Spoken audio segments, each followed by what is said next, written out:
Círculo de Hermenéutica y Estudios Sociales. Lo primero que quisiera decirles, antes de continuar con temas más académicos, el enorme interés que me une con la idea de forjar la filosofía hermenéutica como una filosofía social. En realidad, esta es una idea que no es específicamente mía. Yo creo que la he tomado con respeto y con consideración, pero la he tomado y la he sustraído para mi uso del profesor Gianni Batti, ¿no? Con quien, digamos, me une un estrecho lazo académico personal, ¿no? Aunque no necesariamente pensemos lo mismo. En cambio, sí debo decir que me he dedicado mucho a su obra, y una de las cosas que me parecieron más fascinantes del pensamiento de Bátimo desde que me aproximé a él fue la idea general de la hermenéutica como una forma de discurso acerca de la realidad social, de discurso filosófico acerca de la realidad social. Nosotros procedemos de una época en la cual se considera que un discurso que está referido a cualquier realidad vinculada con el hombre y que tiene consecuencias prácticas debería ser incorporado a un área científica. Tenemos un cierto interés por el conocimiento, en un sentido que podríamos llamar de esta manera un poco extraña y larga, práctico y utilitario. Y estoy seguro de que algunos de ustedes, quizá varios de ustedes, piensen que es posible y es quizá hasta interesante ocuparse de la hermenéutica orientada a temas sociales, precisamente para poder aplicarlo en temas prácticos. Todo esto se origina en realidad en una falencia que parece acompañar la historia de la hermenéutica filosófica, ¿no? Que fue muy subrayada en los años 80, en que tuvo mayor efecto la incursión de la hermenéutica dentro del discurso filosófico social, en la polémica que sostuvo Hans-Georg Gadamer con Habermas. Sostuvieron una polémica que se prolongó a lo largo de los años y que estaba relacionada precisamente en el interés que tenía Habermas en este caso de hacer que la hermenéutica fuera un modo de acercamiento a problemas sociales y que por consiguiente desembocara de una u otra manera en una agenda de utilidad, en una agenda de interés que se pudiera volcar luego en prácticas y políticas públicas, ¿no?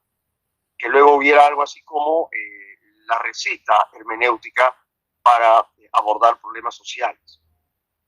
Me voy a desentender de la polémica entre Gadamer y Habermas, porque quisiera continuar más bien con el tema de Bátimo y la hermenéutica relacionada con el mundo social. Siendo Bátimo joven, o relativamente joven, fue testigo de la polémica entre Habermas y Gadamer, fue testigo en el tiempo, y se dio cuenta de que la filosofía hermenéutica, como discurso, no había desarrollado su aspecto práctico, ¿no?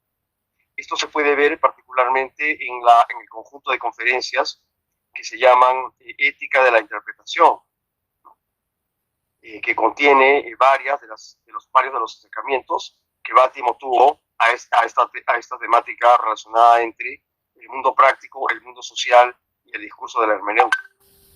Y una cosa que queda manifiesta en estos textos de Bátimo que están en Ética de la Interpretación es que la ética requiere la colaboración de un discurso de la interpretación y que la interpretación es una agenda de la ética. Son dos cosas.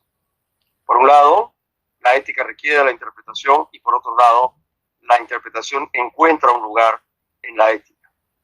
Esto parece que fuese un poco banal, pero no lo es, ¿no? De alguna manera, el discurso medio académico de la época en que Habermas y Gadamer estaban en debate se centraba mucho en el interés, digamos así, de la ética como regla, de la ética como norma, ¿no? El carácter que después se ha llamado de manera común normativo de la ética.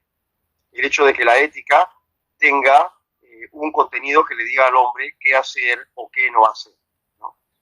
Esta oposición fue muy familiar, sobre todo en el mundo de la pedagogía filosófica, entre la distinción entre una ética de bienes, que es una ética, digamos, para decirlo de una manera abreviada, arcaica, ¿no? Una ética agraria, que está pensando más en una dimensión contemplativa de la vida humana, que no está tan interesado en el aspecto práctico humano. A diferencia de una ética normativa que estaría interesada en ver la regulación de la conducta humana para el producto social, para la vida social. Y yo no sé si esta distinción sea específicamente muy fina ni muy apropiada, de hecho no creo en ella, ¿no? Simplemente la señalo para que uno entienda el carácter, digamos, el trasfondo inteligente de lo que Bátimo quiso decir en Ética de la Interpretación en relación con lo que nos interesa a nosotros en este taller. Paradójicamente queremos producir algo, ¿no? O ustedes quieren producir algo utilizando mi acompañamiento, pero a la misma vez tenemos que reconocer el carácter problemático de la teoría a la que nos queremos acercar y el carácter también problemático, incluso aporético, de una agenda hermenéutica para el mundo de la práctica, el mundo público, el mundo de la política, el mundo social. El hecho es que Bátimo estaba en Ética de la Interpretación a través de distintas conferencias, distintos documentos, intentando ver el problema de cómo hacer que la interpretación y la hermenéutica tengan, y la ética tengan un vínculo más amigable o más cercano del que hasta ese momento habían tenido. El reproche que se le solía hacer a la filosofía de Gadamer es que estaba orientada muy estéticamente, ¿no? Que decía cosas terribles sobre el mundo político y sobre el mundo práctico, y que sin embargo desembocaba en una especie de visión contemplativa nostálgica. Si ustedes ven el cierre de Verdad y Método, que es el libro fundamental de Gadamer, que la mayor parte de ustedes conocen porque he visto sus millas de autopresentación personales, y es evidente que la mayoría aquí sí tiene un conocimiento y un interés por la obra de Gadamer y por su significado social. Entonces puedo citar con cierta holgura cómo Gadamer,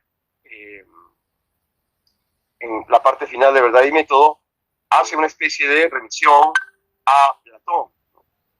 A Platón, a quien Gadamer conocía muy bien, puesto que escribió sobre él el libro que se llama La dialéctica en Platón, ¿no? Y todos sabemos que Platón es una parte importante en la formación académica y vital, diría yo también, de Gadamer.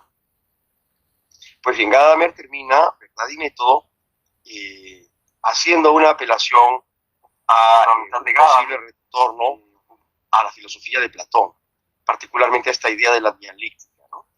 Y es el pensamiento que se orienta a la idea, el pensamiento que está ansioso de reposar en la idea. No lo dice Gadamer así, pero los que tengan en su memoria el documento de Verdad y Método me darán la razón, ¿no? En que Gadamer finalmente tiene esta perspectiva como contemplativa. Mientras que todo Verdad y Método apunta, le da una especial relevancia a la racionalidad práctica, a lo que está orientado a comprender el mundo social, el mundo humano, esto para lo cual Gadamer usa particularmente el concepto de Aristóteles de frónesis, ¿no?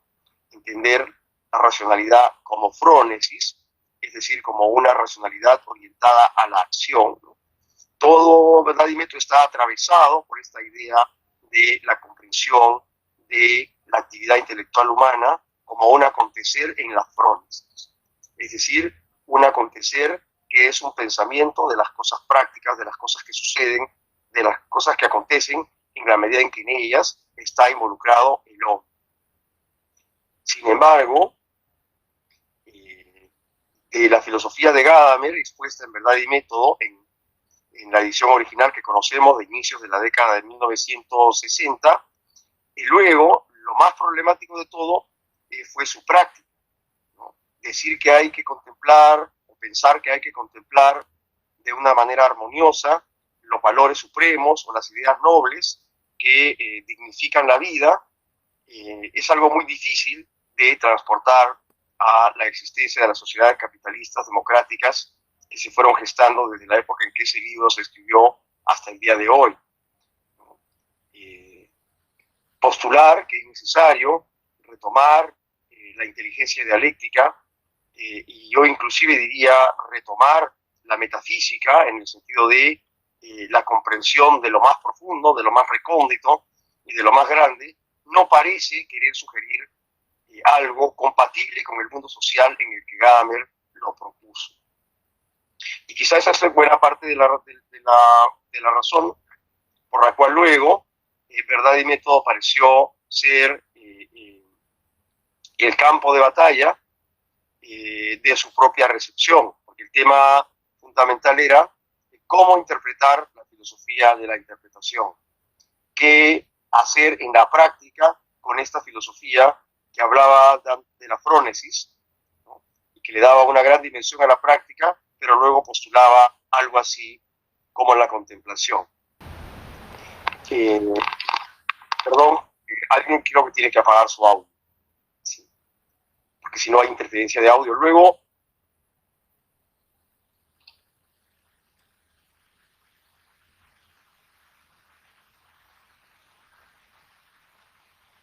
pero se ve que Samuel su audio. oh, me estaba yo quejando del audio de los demás y finalmente se perdió el mío. Yo creo que esta es una de las paradojas de la filosofía, ¿no? Uno se encuentra a sí mismo intentando entender a los demás. Pero bueno, estábamos hablando entonces del tema de que Verdad y Método, que era un texto que se había desplazado por el mundo de la praxis, que se había desplazado por el mundo de la comprensión de lo social, yo diría también de una concepción ontológica de la práctica, que Gadamer trató de introducir en Verdad y Método directamente desde Aristóteles, ¿no? Bueno, este desplazamiento de la práctica, este camino a través de la práctica, sin embargo, luego no se podía aplicar a la práctica. Era la gran paradoja de Verdad y Método, que es que siendo un libro que reconstruía, para utilizar una frase que empleé alguna vez en otro contexto, que reconstruía la racionalidad en términos de una práctica o de un quehacer práctico, sin embargo, desembocaba en una especie de cul-de-sac, ¿no? En llegar al fondo de un pasillo de donde no teníamos dónde más, ¿no? Es decir, el rebotar de fondo que tiene todo pensamiento dialéctico auténticamente platónico, que parte de la presuposición de que allí donde uno rebota es donde está la comprensión de todas las cosas, ¿no? Pero que aplicado a las sociedades contemporáneas que han seguido la trayectoria de herencia de Verdad y Método, quizá no tiene mucho sentido, ¿no? Por lo menos no tiene mucho sentido inmediatamente. Recuerdan que al principio estuve hablando de Ética de la Interpretación como un libro que va a ser referencial, porque es fundativo del tema pendiente de Verdad y Método, que es su vuelco hacia la vida social, hacia la práctica social, hacia la vida política, ¿no? Cómo interpretar la hermenéutica en el mundo de la democracia, en el mundo liberal, incluso en ese mundo problemático que a nosotros ya nos es extraño, de la posguerra y la época anterior al muro de Berlín, ¿no? Todo eso para nosotros es remoto, pero ustedes tienen que pensar que estas cosas que pasan me llegan montones de mensajes interesantes que espero ustedes no estén viendo. Pero esto me distrajo. Estaba hablándoles de que la sociedad de la posguerra, esta sociedad que había salido de un profundo conflicto, estaba muy ansiosa de soluciones prácticas sencillas, ¿no? Y Gadamer, sin embargo, había propuesto una solución, yo diría, para expresarme con más claridad en mis propios términos, una solución metafísica para la práctica, ¿no? Porque proponer que al final habría que releer a Platón y quizá habría que rebotar en ese cul-de-sac que es el fondo del pensamiento en una concepción platónica, es algo ininterpretable para el mundo social en que esto fue concebido. Yo no sé si ahora sea mejor o peor comprender esta idea de que la comprensión práctica de las cosas, la trayectoria de la frónesis, es compatible con esta visión metafísica de la dialéctica platónica. Lo que sí creo, como persona, antes que como filósofo, es que es muy urgente, que es especialmente urgente para quienes vivimos en esta época tener, digamos, un acercamiento que nos permita sacar de la hermenéutica el fruto que posiblemente Gadamer entendió que se podía sacar. Generar algún tipo de mundo social en el que sea posible vivir como si fuéramos platónicos, aunque la realidad no fuese platónica. Por el momento yo sé que eso está sonando un poco extraño, pero me parece que es muy honesto, ¿no? En todo caso, se los dejo como algo sobre lo cual podremos debatir después. Retomo otra vez la idea, ¿no? Conectar interpretación y ética e interpretación, ¿no? Haciendo este juego que nos permite la obra de Bátimo, que se llama así también, ¿no? Que ciertamente es una obra menor, pero que se ocupa del tema que a mí me interesa en esta tarde, ¿no?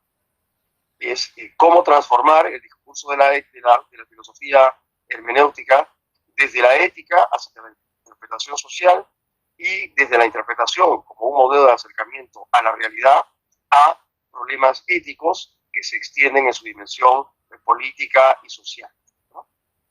Hasta ahí es un poco el horizonte conceptual, el horizonte de herencia en el cual me estoy moviendo intelectualmente para comenzar este trabajo. La propuesta de este trabajo se me hizo con la idea de que fuese un taller. Volvemos al comienzo, un taller es un escenario en el que una colectividad de personas se une para generar productos, ¿no? Es decir, para crear de alguna manera un poco artísticamente objetos externos de los cuales uno pueda decir estos objetos son el producto de mi trabajo, ¿no? O para una obra que sea un poco colectiva, ¿no? Esto que vemos de manera exterior es la muestra del trabajo que hemos hecho, ¿no? Es la manifestación, es la puesta en obra de un trabajo intelectual, de un trabajo filosófico. Hecha esta precisión, me gustaría partes un poco más, tocar temas un poco más, ¿cómo decirlo?, más propios de la dinámica del taller. Yo tengo una idea relativamente cierta de los intereses de los inscritos. Sé que están interesados en cosas que no necesariamente se parecen mucho, pero hay unos denominadores comunes que me han gustado, que cuando los he comprobado han sido de gran satisfacción para mí. Aunque no me gusta hablar estadísticamente, no me gustan los números estadísticos, sino solamente cuando tienen un uso metafísico. En este caso tienen un uso meramente práctico, ¿no? No hay nada metafísico acá, pero yo diría que una de cada dos personas que ha solicitado su intervención en este trabajo que hemos comenzado hoy, tiene un interés directo en la filosofía política o en la hermenéutica relacionada con cuestiones vinculadas a políticas públicas o temas de ética pública, ¿no? Esta preferencia por la filosofía política me viene muy bien porque después de todo también yo me considero un filósofo que está muy interesado en cosas políticas, ¿no? En cosas políticas filosóficas, ¿no? En las cuales uno puede emplear emplear o puede atreverse a emplear la hermenéutica. Del 50% restante de las personas que quizás estén escuchando en este momento esta intervención, cosa que yo no sé porque estoy utilizando mi dispositivo telefónico, el tema predominante ya era la naturaleza de la hermenéutica. No era tanto la filosofía política o la hermenéutica relacionada con la política, sino más bien era la hermenéutica en tanto tal, la hermenéutica en sí misma, la hermenéutica como una forma de expresión. Quizá ya lo he sugerido de alguna manera, la hermenéutica es también una especie de arte, ¿no? Es un arte relacionado con el comprender. Claro, es una posición filosófica, es una forma de hacer filosofía, pero también es un arte. Y lo que quisiera, en compañía de las personas que están en este momento escuchándome, es que me ayuden a la artesanía hermenéutica. Es decir, me gustan las cosas que han sido hechas con esmero. No sé, vamos a ver este pequeño platito. Es un platito chino de la época imperial tardía, ¿no? Por desgracia, yo no estoy seguro de que puedan ustedes ver con claridad el platito, ¿no? Pero es una técnica de trabajo de cerámica sobre metal que se llama cloisonné. Es un platito diminuto, lo cual demuestro comparándolo con el tamaño de mi mano, que por cierto es una mano pequeña como yo lo soy, ¿no? Y sin embargo uno puede notar cierta delicadeza, cierto esmero en el trabajo, ¿no? En la época imperial tardía, Qi tardío, son comunes estas cloisonnés con pequeñas horquillas que hacen de fondo, porque los chinos tienen esta especie de horror al vacío que yo comparto, que no toleran que haya espacios vacíos. Entonces todos los vacíos la plataforma vacía sobre la cual descansan estas flores y estas pequeñas hojitas que son típicas del arte chino, está constituida por un conjunto de pequeñas unidades que ojalá puedan ustedes percibir, ¿no? Lamentablemente no puedo regular esto muy bien, pero creo que pueden ustedes ver las horquillas doradas que sirven como fondo para las flores, ¿no? Entonces las flores no sobresalen sobre un fondo anónimo, sobre un fondo sin referentes o sobre un fondo sin perspectiva, sino que las flores sobresalen dentro de una atmósfera de trabajo, ¿no? Esto lo utilizo como ejemplo de artesanía, de detalle en el trabajo, de esmero con el trabajo. Creo que esta es una característica muy, muy particular de la hermenéutica. Como forma de trabajar, la hermenéutica nos vuelve gente esmerada, vale decir, personas que asignamos una gran importancia a los detalles, personas que vivimos pendientes de los detalles. Una ética de la interpretación también es una ética de artista, en el sentido de una ética del que repara en los detalles, una ética del que es capaz de ver las cosas pequeñas como el trasfondo de algo grande. Voy a mostrarles esto de nuevo. Me gusta esta especie de pedagogía moderna de la imagen, ¿no? Yo les muestro el cloisonné. La verdad es que acá hay varios objetos de cloisonné, solo que si me muevo voy a malograr mi plataforma visual, ¿no? Pero miren ustedes cómo no será el horror que tienen los chinos al vacío, que hasta en la parte de abajo han hecho pequeñas florcitas, ¿no? Típicas de esta forma de arte cloisonné que adoptaron los chinos y que la han desarrollado de una cierta manera. Acá tengo otro. Esto es como una especie de centrito de mesa, cloisonné, ¿no? Y lo que quiero que capten es el esmero del trabajador manual por generar un fondo complejo en lugar de uno simple, ¿no? O sea, está aquello que sobresale, que se ve, y que el observador no, digamos, no esmerado, tendría como único foco de su vista, ¿no? Pero si ustedes se fijan un poco más, verán que el trasfondo, que es esta parte de turquesa azul, está todo poblado de detalles de trabajo, de unas singularidades de trabajo. Vamos a comparar esas singularidades de trabajo de mis objetos de Cloisonné como lo que hace el hermeneuta frente a lo que hace otro pensador social, incluso si es filósofo. El hermeneuta destaca la particularidad. El hermeneuta busca la esencia a partir de la particularidad. Como en la dialéctica de Platón, ¿no? Uno se acerca a lo más general, a eso que contiene el sentido, a eso que es el cul-de-sac, donde uno va a estrellarse si es que sigue de frente, porque no existe como más allá, ¿no? Sino que hay como un lugar donde uno se topa, donde uno choca, ¿no?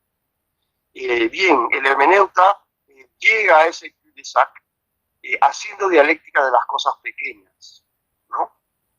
No es que no vea las grandes cosas, sino que elabora las cosas pequeñas con la finalidad de llegar a las grandes. No salta, se va el audio. ¿Tienen algún problema con el audio? No sé si hay un problema con el audio realmente, ¿no? Todo bien, no se preocupe, profesor. Todo bien, pero va. Unos pequeños comentarios y entonces a veces me angustia que sean muy exactos los comentarios, ¿no? Los comentarios exactos me estimulan, pero de otra forma, ¿no? Entonces es como que la actividad artesanal del hermeneuta es la elaboración, el trabajo esmerado, atento, diligente, para poder llegar a la generalidad cargado. Decía Cicerón sobre la religión que esta es el conocimiento de estas cosas importantes, pero con esmero, ¿no? Decía, la verdadera religión, no se refiere a la religión en el sentido cristiano de la verdadera religión, dice, la actividad religiosa es una especie de trabajar con esmero, ¿no? Es hacer las cosas con cuidado. Él tenía una etimología muy extraña para religión. Nosotros hemos heredado la que formuló Lactancio, Lactantius. De hecho, por aquí tengo los libros de los Santos Padres, que los comencé a leer por influencia de Agamben, en realidad. Y aquí tengo a Lactantius. No, Lactantius decía que la religión estaba relacionada con una etimología de volverse a enlazar con lo que uno se había separado, ¿no? Que el hombre, teniendo una comunicación originaria con lo santo, con lo superior, con lo trascendente, se había desligado y que la religión lo religaba, ¿no? Y entonces la religión era el medio a través del cual uno se podía reenlazar con lo que se había desenlazado. Esto es bien interesante para las personas a las que les gusta la filosofía desde el punto de vista hermenéutico. Estar enlazado y estar desenlazado son unas expresiones que emplea Heidegger con cierta frecuencia. Bátimo la subraya mucho en sus ensayos de estética, ¿no? Estar mucho más enlazado, menos enlazado, desenlazarse, volver a enlazarse. Pero Cicerón interpretaba que la religión no era tanto este tema de estar o de recuperar el enlace como de el acto de enlazamiento, ¿no? Las personas que me pueden seguir creo que lo disfrutarán, ¿no?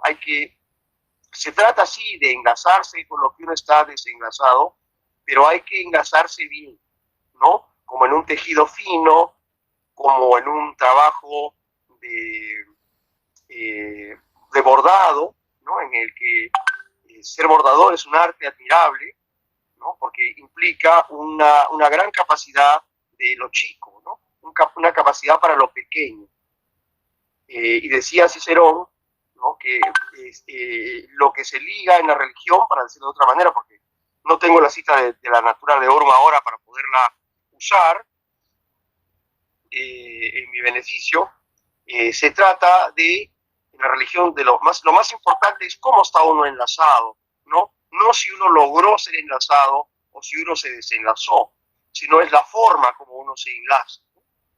Y él sostenía que el enlazamiento tiene que ser acucioso, esmerado, sumamente cuidado, ¿no? Que hay un arte de enlazarse.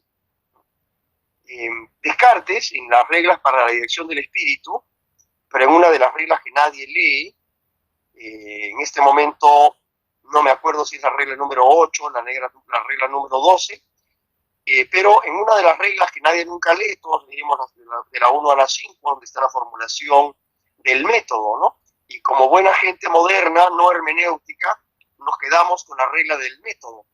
Tota methodus consistit in ordine, ¿no? Todo el método consiste en tener un orden. Y nos imaginamos que podemos captar de una manera prácticamente mágica, inmediata, mística, el orden. Pero Descartes tuvo mucho de hermeneuta, aunque eso a la distancia no parezca cierto. Y él, más avanzada las reglas, yo creo que está en la 8, pero no estoy seguro, 100%, pone el ejemplo de un orden y cita a las señoras que bordan o que cosen, ¿no? Dice, porque cuando uno ve, no lo dice literalmente, ¿no? Estoy reconstruyendo todo lo que recuerdo. Quizá una memoria más fotográfica me sería incómoda e inútil, ¿no? Esta memoria que yo tengo tramposa, valiente y aventurada, a veces me hace grandes favores, ¿no? Me permite unos terribles errores que luego me permiten a su vez una gran comprensión. Eso es lo que pasa cuando uno tiene arte, cuando uno se enlaza y se reenlaza de manera esmerada, de manera acuciosa, de manera obsesiva, porque entonces uno adquiere una cierta perfección. Y es en esa perfección de lo pequeño que el que la enlaza y vuelve a enlazar y reenlaza, es finalmente que uno logra captar lo que Descartes llamaba orden. Cuando él dice tota methodus consistit in ordine, lo que quiere decir en realidad Descartes es eso que tiene la tejedora, eso que pide Cicerón para alcanzar la religión, está en lo pequeño. Si él no se entendió bien a sí mismo y creyó que estaba en lo grande, lo podemos abandonar, ¿no? Porque una licencia que nos permite la hermenéutica es, como decían los griegos, con el verbo krineo, es seleccionar lo que nos interesa y eliminar lo que no nos importa, ¿no? Esto también tiene que ver con ser acucioso. El acto de discernir, de tener discernimiento, es la capacidad de poder separar lo útil de lo inútil. En la masa, donde el que ve en lo general solamente ve una multitud idéntica, ¿no? El filósofo, pero particularmente el hermeneuta, se preocupa y se obsesiona con los detalles. ¿Por qué? Porque en los detalles está el método, vale decir el camino, la vía, por la cual él dialécticamente va a comprender al final la totalidad. Pero fíjense que es una totalidad en la cual el pensamiento trabaja. No es una totalidad en la que el pensamiento está ocioso. Yo creo que cuando Gadamer, en Verdad y Método, terminaba invocando regresar a los libros de Platón, quizá quiso decir, hay que ser un poco más esmerado con Platón, ver a Platón con un poco más de acuciosidad. Cuando Platón hacía dialéctica, nos hacía a las personas que eran de un lado para otro, ¿no? En un viaje oscilante, del cual nosotros solemos recordar la totalidad, pero no el camino, es decir, el método.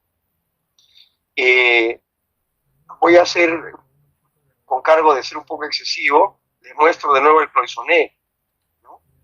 Y no miren la flor, porque la flor se dice a sí misma, ¿no? Sino miren el trasfondo de la flor, porque el trasfondo de la flor nos da trabajo y la flor nos da reposo. Para que la flor nos dé un reposo mejor, debemos ser más atentos con el trasfondo, donde está el trabajo. Porque así cuando lleguemos al reposo, habremos llegado al cul-de-sac, al fondo, donde golpearse ya no va a doler, sino que va a producir una suerte de placer del entendimiento, de saber que hemos llegado a una especie de plenitud, de una plenitud incompleta, ¿no? Del mismo modo en que en un telar la tela nunca está completa. Se termina la tela cuando uno decide que ya la tiene que cortar, pero uno podría seguir haciéndola si no hubiera ningún límite que uno mismo se pone, ¿no? Esto es para explicarles la idea de artesanía, de trabajo de arte que hay en un taller.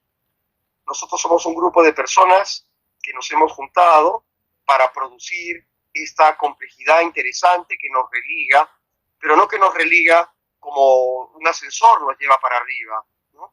Y que no nos pide trabajo, sino que nos pide descanso. Lo que nosotros queremos hacer con nuestra inteligencia hermenéutica es subir trabajando. No es solamente subir. Es preferible trabajar el doble sin subir, ¿no?, que descansar sin haber trabajado para llegar.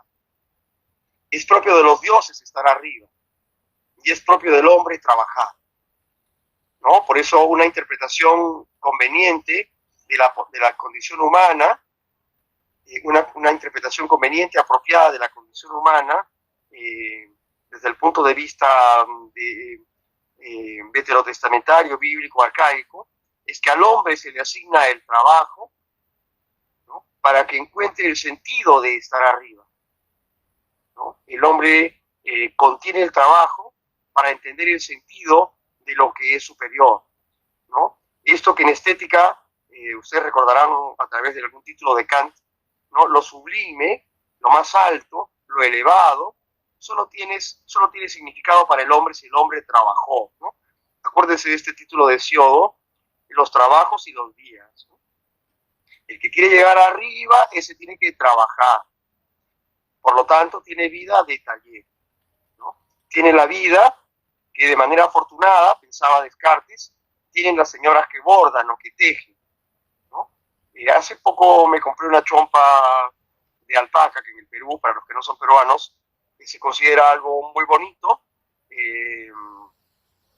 y cuando no es de lujo, sin embargo, la persona que lo produce se esmera inmensamente en producir pequeñas figuritas geométricas ordenadas, ¿no?, algo que es muy difícil de hacer cuando uno teje, ¿no?, y de manera manual.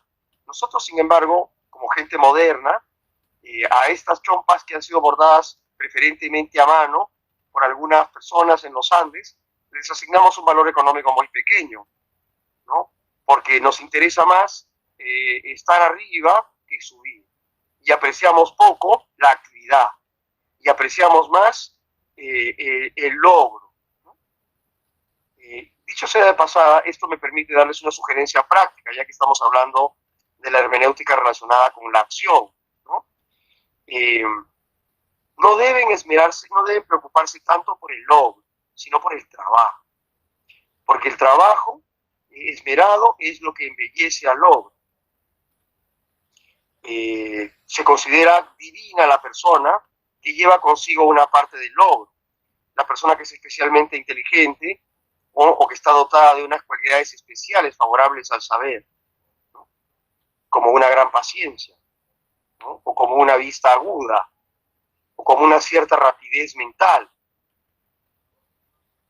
Pero las personas que piensan de sí mismas, que no están tan dotadas de estos bienes regalados, que por eso es que los antiguos los hubieran llamado bienes divinos, ¿no?, porque son bienes no trabajados, bienes regalados, que son don del Dios, ¿no? Y las personas que tienen que trabajar más, esas son las que comprenden la naturaleza filosófica del pensamiento. Porque el pensamiento trabajado por el hombre, el pensamiento tejido, el pensamiento hilvanado, el pensamiento que es, se me permita otra vez, como el trasfondo del cloisonné, que aquí es China, bueno, en la época de la ocupación inglesa se hacía así, el cloisonné, cuando los ingleses, que todavía el día de hoy colonizan algunos chinos en Hong Kong, ¿no?, llegaron a la China, comenzaron a obligar a los chinos a que dejaran de tener los sellos de China y utilizar unos sellos en inglés, ¿no?, que además, se me permita esta observación, qué horrible que es el sello inglés, porque ellos comenzaron a ponerle China a las cosas, para que cuando fuese esto vendido en Europa se supiera que era de China y que no lo habían hecho en Europa. Y eso reemplazó a los bellos sellos chinos, que por cierto acá los tengo, solamente que tendría que malograr el escenario de mi tejido, ¿no? Y el hombre acucioso, el hombre que se esmera, el hombre que piensa que la religión es más mi trabajo que mi logro, que yo quiero ser así en todo caso, apreciará más trabajar con cuidado y haber logrado más rápidamente su objetivo. Entonces, ya para ir culminando esta segunda entrada técnica, si uno quiere captar cómo es el trabajo en un taller en hermenéutica, uno primero tiene que entender la naturaleza de todo taller. Un taller es un espacio para el esmero, es el espacio, aquel lugar de trabajo donde están los trabajos y los días, que me significan ¿qué? Me significan finalmente el encuentro con lo más grande, el encuentro con lo más valioso, y me voy a atrever, este es un mensaje para las personas que han gentilmente descargado algunos documentos míos los últimos 15 días, se los agradezco, ¿no? La gentileza de haber hecho eso. Es de alguna manera un pequeño homenaje para la gente que se ha esmerado en trabajar. El trabajo es lo que es metafísico, ¿no? El trabajo porta lo metafísico en la medida en que es esmerado. Lo metafísico no es que está allí simplemente, sino que lo metafísico trabaja con el que trabaja y ociosea con el que es ocioso. No es lo metafísico no es algo que está dado, sino que está dado en la medida en que es trabajado. El que trabaja en el taller se encuentra con lo metafísico, porque su propio esmero es el camino para lo metafísico. Volviendo a Verdad y Método, que lo aludimos al principio en la primera parte de mi exposición, ¿no? Verdad y Método culminaba en Platón, dando la impresión de que la hermenéutica era una especie de renacer de la metafísica vieja. Estoy matando el audio, creo, ¿no? El problema es que es un poco difícil sostener esto de la manera apropiada sin destruir la imagen. Aquí es una dialéctica entre la imagen y el sonido, ¿no? Sí, es no hablar, ¿no? Aquí es importante ver. Pero en fin, Verdad y Método sugiere efectivamente el retorno a la metafísica, pero no a la metafísica como la hubiera comprendido un neotomista de los años 60 o como la habría entendido un filósofo metafísico de los que eran comunes en esa época, sino es metafísica entendida a la luz de lo que Verdad y Método había dicho primero sobre la fronesis y la práctica, sobre la actividad humana y sobre este saber de los detalles que yo he resumido aquí al hablar de taller. El taller de la tejedora, del tejedor, ¿no? El taller de los bordadores, el taller de las personas que hacen las cosas minuciosas. Gadamer había entendido este trabajo de lo minucioso, este trabajo de lo esmerado, como análogo a la dialéctica. Es decir, que la dialéctica era básicamente el trabajo del esmero con la mente. Porque claro, acá no estamos hablando del esmero en hacer cositas, ¿no? Sino que el hacer cositas me da el punto de partida para entender lo que hace el hermeneuta. El hermeneuta se fija en las pequeñas cosas, como diría Cicerón, atentamente, acuciosamente, para que las pequeñas cosas le digan cosas metafísicas y no se queden las pequeñas cosas calladas, ¿no? Que eso es lo que pienso yo, Gadamer creía que hacía Platón en sus diálogos. Hacía que las pequeñas cosas nos hicieran trabajar para las grandes, ¿no? Así que a la agenda práctica de Verdad y Método, un poco recuperando también la primera parte, es el filósofo tiene que pensar como Platón, ¿no? Pero no para dirigirse a la idea, ¿no? Sino para volver a tener el esfuerzo minucioso del pensar, ¿no? Quizá una de las cosas más tristes de la filosofía moderna es la extrema simplificación con la que se habla de las cosas, ¿no? No sé, a la persona que ha frecuentado la filosofía antigua y que ha leído a Porfirio o a Platón, ¿no? O a estos autores que nosotros conocemos poco, Proclo, Temístocles, etc., uno se da cuenta de que ellos iban a lo más general o iban hacia lo más importante a través de diversas vías, ¿no? De diversos caminos, esmerándose en el método, para decirlo de alguna forma, ¿no? Se esmeraban en el método, le ponían mucho trabajo a lo más pequeño para darle relevancia a lo grande. Cuando uno ve un autor moderno, como el Descartes, tal y como yo lo conocí, pero con mayor razón, Hume, tal y como yo lo conocí, pero seamos implacables, ¿no? De Mestre me hizo notar lo poco esmerado que es Locke. Locke, que es el maestro del pensamiento político moderno, es el menos esmerado de todos los filósofos que recuerdo de la época moderna. No es la persona que llegaba más rápido a la conclusión más importante, porque estaba mucho más interesado en el logro que en el detalle, ¿no? Y precisamente por eso los autores como Locke, los autores modernos, y diría incluso Descartes, son especialmente interesados en el logro y pueden ser descuidados en el pensamiento.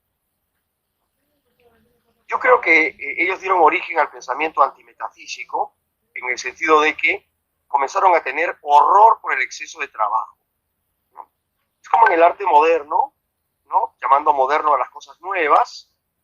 El arte moderno tiene una especie de horror por el trabajo delicado. Se piensa que lo delicado es para gente con una sensibilidad excesiva o con una sensibilidad, yo diría mejor, poco astuta, ¿no? Mucha gente que conozco que es rica suele contratar personas para que les diseñen sus casas. Como se darán cuenta, a mí me encantan mucho los detalles, ¿no? Me gustaría mostrarles con más detalle mis detalles, pero no es tan fácil para mí en la condición en la que estoy, ¿no? Me encantan los trabajos llenos de detalles y yo creo que ese aspecto de mi personalidad es una herencia de la hermenéutica y es una herencia de la metafísica. El pensamiento moderno es no metafísico en la medida en que es no moderno, en que siente horror por el esmero, siente horror por el detalle. Piensa que el detalle es como una pérdida de tiempo en el logro. Comparar a un filósofo moderno o a un filósofo de ideas modernas con un filósofo hermenéutico es como comparar a alguien que a toda costa quiere llegar rápido arriba, ¿no? Y que no le interesa ver el camino, que daría cualquier cosa por ahorrarse la escalera. Y el filósofo hermeneuta es en cambio aquel que disfruta del camino, que incluso cuando se le da el camino más fácil, entonces va emocionado en el camino fácil para preguntarse por qué es tan fácil el camino, ¿no? Mientras que el filósofo no hermenéutico quizá está tan interesado en llegar arriba que el camino ni siquiera le interesa. Tiene un desinterés por el camino y por eso es lo que también podríamos llamar un desinterés en el método, ¿no? Curiosamente, hay un desinterés metódico, hay el uso metódico del desinterés. Es tratar de no observar nada que pueda estropear el camino a la verdad. Descartes mismo lo decía así, ¿no? Es como perder el tiempo mirando cosas cuando puedo llegar de frente. Curiosamente vivimos en un mundo que es totalmente contrario a la idea del esmero, porque yo puedo aplastar un botón y ver a alguien que está en otro continente. No puedo aplastar un botón y una máquina puede resolverme una traducción que me había tomado a mí mismo un cierto rato. Y aquí en esto ya termino porque estoy hablando demasiado en realidad para hacer solamente una presentación. Desde que los Estados Unidos le han dejado las traducciones a unas máquinas que hacen las traducciones rápidas, se han producido las mayores aberraciones para efectos de la comprensión humana en la traducción al español, ¿no? Cualquier persona que es sutil con el manejo del español, aunque sea un poco, y que ha tenido suficiente tiempo para experimentar cómo las máquinas y los traductores automáticos han ido agradando nuestro idioma, me darán la razón, ¿no? De pronto alguien que es muy joven no ha podido experimentar el empobrecimiento del idioma. Así como hay un empobrecimiento en otras experiencias humanas, que no quisiera mencionar ahora, un sistemático y metódico desinterés por los detalles, ¿no? Una mayor simplicidad, suponiendo que lo simple siempre es mejor, ¿no? Esta idea, yo diría, para terminar esta parte, ahora sí, ser más respetuoso con los compañeros de taller que también tienen que hacer su trabajo en la producción esmerada de nuestra plataforma de Afrónesis, ¿no? Bueno, se me ha ido la idea de hacer frases tan largas en persona, ¿no? Pero bueno, quise decirles algo que se me ha escapado, me perdonarán. Eso es lo bueno de estar hablando por este medio que no es 100% público, es que les puedo confesar mis limitaciones sin mayor problema, ¿no? Lo difícil es cuando uno está en un lugar donde hay personas que están allí físicamente, ¿no? Es como si uno tuviera una especie de vigilancia, una vigilancia extra, y que aquí yo experimento que no la tengo, a pesar de que en cierto sentido es falso, ¿no? Porque yo sé que ustedes podrían estar grabando esto, de hecho sé que el cierre lo está grabando, pero también cualquiera de ustedes podría grabarlo si quisiera, ¿no? Y no se lo podría impedir. Pero este es un espacio en donde la vigilancia exterior ha desaparecido y ha sido cambiada por una suerte de vigilancia interior. Cuando Cicerón decía que la verdadera religión es la religión que se hace con esmero, la religión donde lo que se liga con mucho cuidado, con mucha atención, con mucho esmero, ¿no? Quería decir también, hay que tener vigilancia en la atención.